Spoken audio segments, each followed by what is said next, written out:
Well, Jake Berry, as we said a few minutes ago on Facebook, which to me is still a unique experience I'm getting used to. Summer's over, man. It's time for the show. This is Greg Selber. That's Jake Berry. Interestingly enough, the volleyball season got started weeks before the school campaign started. So as school starts Monday, we're going to have football games on Friday. What more could you ask for? It's the best. Yeah, and we got new districts. We've got a district in the Valley, which is going to be awful for us because they're going to be going to Laredo, which is 31-5A. So, it's going to be different this year because we've got another power district. Different, and yet, in the old days, we were always intermittently in with the Laredos. I mean, so that's not terribly unusual. In fact, into the late 1980s, the 5A district in the Upper Valley included a couple of Laredo teams. And the good thing for the Valley, besides, I know the bad thing is the travel, the good thing is that none of the three Laredo teams coming over are that great. So we should be able to stomp on them.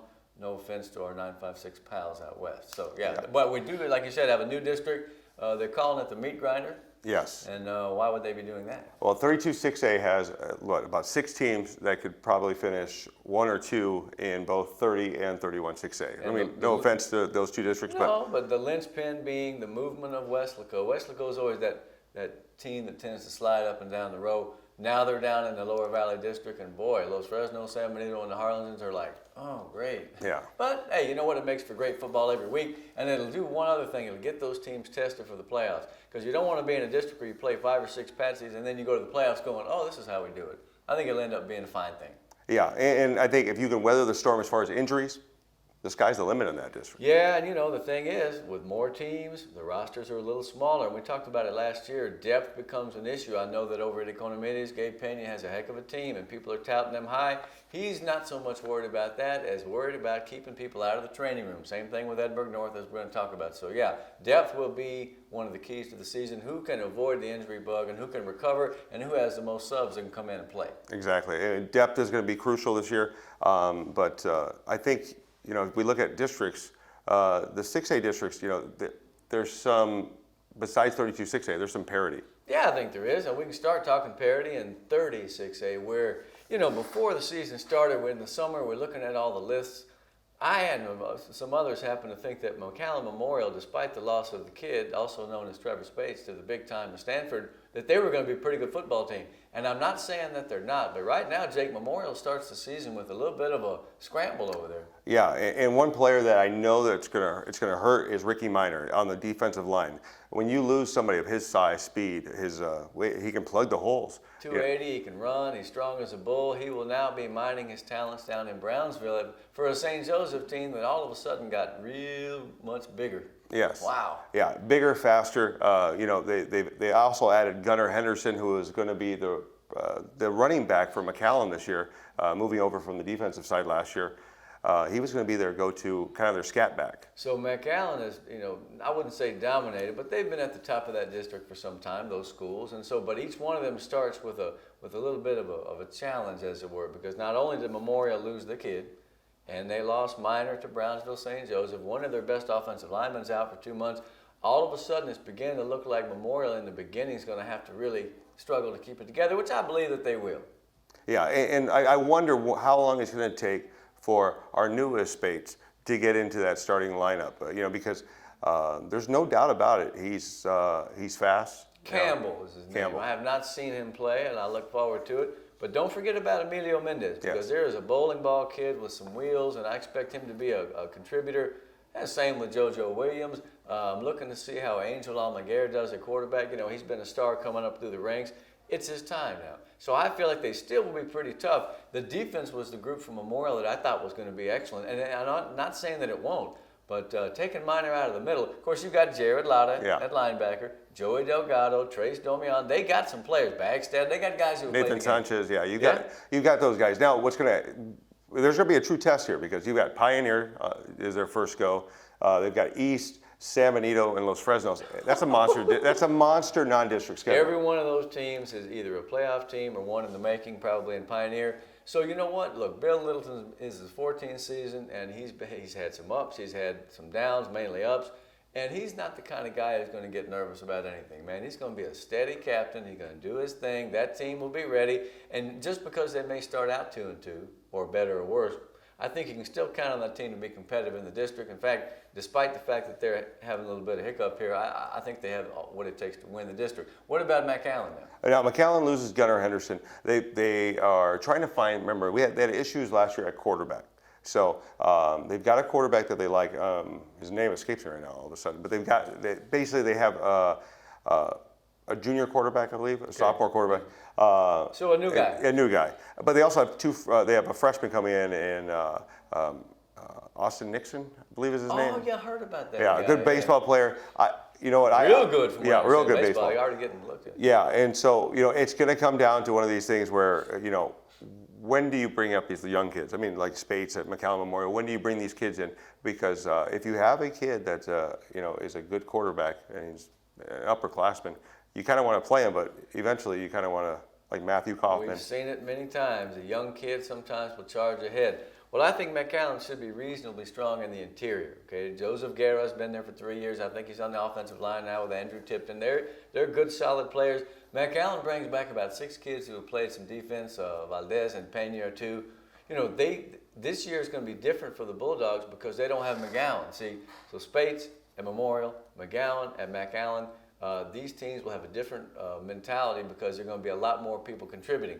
It's not because those other kids didn't allow anyone else to contribute, but they were just so good that you built your team around them. So we're going to see a little bit more parity in terms of who gets the ball from McAllen. I feel like they have a shot. Yeah, and now the question is going to be the La Joyas.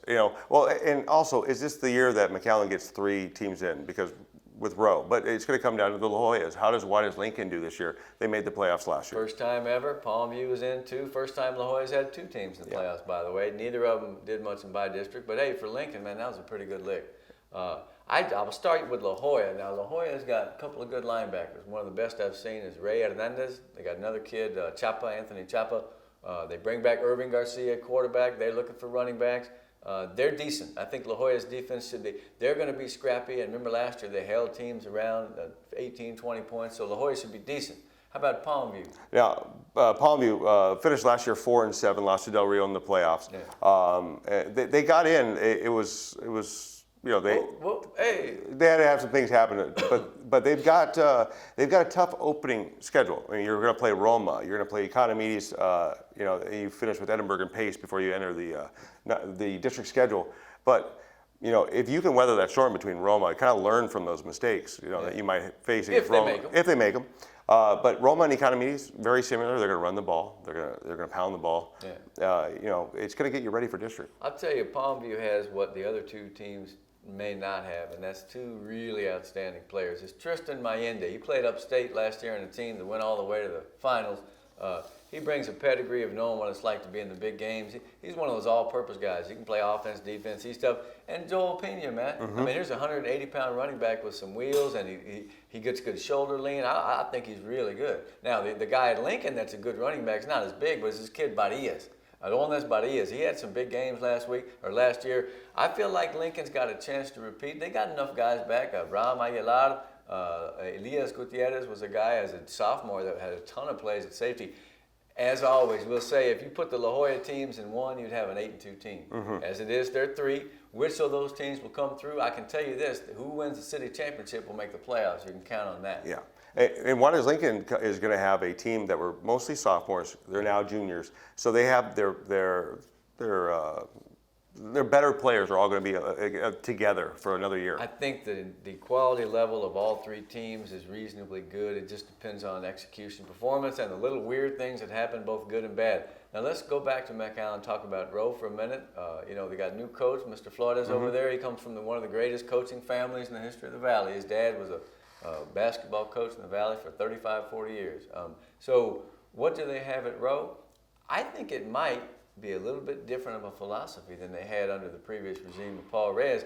I think that Rowe may be looking to be a little tougher in the interior lines and maybe better on defense. And it's not that any team doesn't want to be good on defense, but Paul's teams are predicated on moving the ball and being offensive. So let's see how Rowe develops, what that foundational philosophy is going to be. I think they might be a little stronger. Yeah, and in the past, under the Reyes offense, they could score really fast, which meant that your defense was going to be on the field for a staggering amount of time sometimes. Give some, you take some, you get some. Yeah. And so, and this is a Rowe program, and, from the notes that you gave us, gave me, they haven't won more than 7 games in a season. Since 2004, and we're talking about a Warrior program that very quickly in the early 90s when they joined, they were one of the better teams in the Valley. Had great teams, 95, 98, early 2000.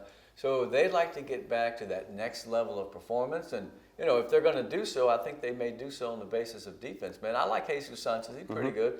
But I love the little Jose Barrera and Richard Sanders. They got safeties. They got a couple of linebackers. Frankie, what's Frankie's name? Frankie Delgado good, and Nate Hernandez. No, they're not bad. We've always talked Rowe, we've talked offense.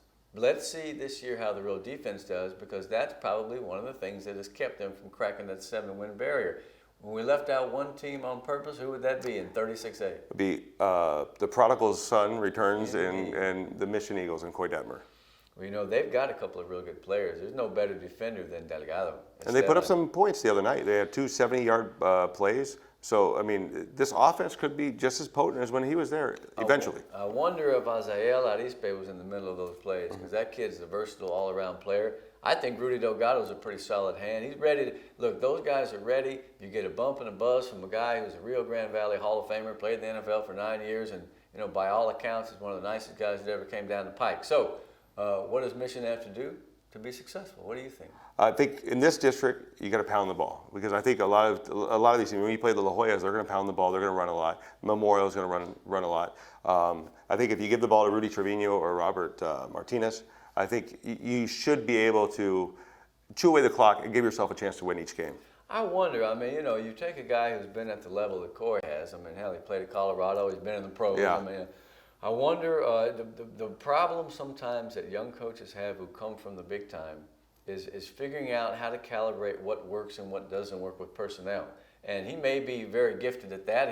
His dad, Sonny, certainly has been. And not to start that comparison game. But, my point is that as a coach matures, he learns, what to do with what personnel. Because sometimes a guy wants to put a square peg in a round hole. So I think that, knowing Detmer's pedigree and knowing his success, he's going to know what needs to be done for that team. And so, but it's a work in progress. That philosophy, somewhat as in Rowe, is still developing, because he's going to have to look at his people and his scrimmages and say, okay, what went well and what didn't, and go from there. But I'm very excited to see him, because, let's face it, there's very few folk heroes in the history of Valley High School football who went all the way. Coy Detmer is one. Glad he's back, man. So, what shall we do? Shall we stay in 6A? Let's take a quick break, and we'll come back, and we're going to sell some cars. Yeah, we'll pick up 31 6A and 32 6A. Going to the middle passage, 31 6A. We'll be back.